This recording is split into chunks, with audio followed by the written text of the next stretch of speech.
Lorsque nous sommes arrivés en 2014 à la mairie de Tarascon, nous avons immédiatement dit que nous devions accroître l'attractivité de notre commune. Et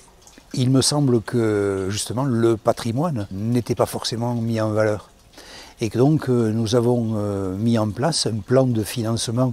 avec l'aide notamment de la DRAC, parce que la direction régionale des affaires culturelles est partie prenante dans toutes ces orientations de réhabilitation et de mise en valeur du patrimoine, le conseil départemental des Bouches-du-Rhône qui nous aide considérablement, et nous avons effectivement pris la décision de valoriser notre patrimoine. Nous allons participer effectivement le week-end prochain aux Journées européennes du patrimoine. C'est un concept que nous avons pris à bras-le-corps et nous allons avoir toute une série de monuments de la ville de Tarascon qui seront ouverts gratuitement au public. Vous pourrez découvrir les dessous du château et plus particulièrement les caves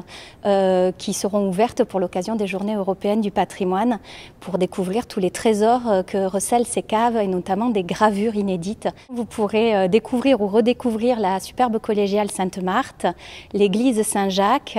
découvrir tout le cœur de ville historique de Tarascon avec des visites commentées par l'association En Vadrouille, mais également en périphérie de Tarascon avec la chapelle Saint-Gabriel qui sera ouverte tout le week-end par les amis de Saint-Gabriel, mais aussi l'église, ou plutôt l'abbaye de Saint-Michel de Frigolet qui sera ouverte pour l'occasion, et l'école du Petit Castelet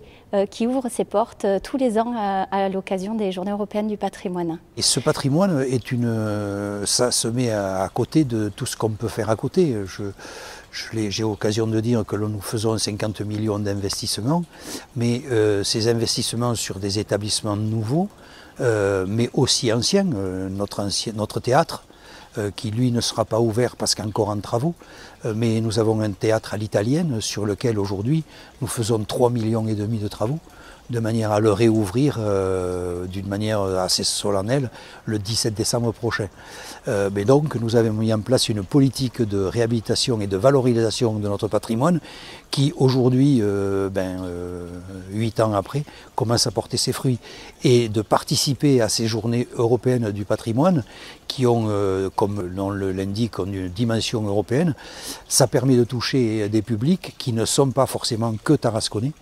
Et donc ça montre l'attractivité et ça permet justement à des publics extérieurs à Tarascon à venir sur place et se rendre compte de la beauté de notre ville.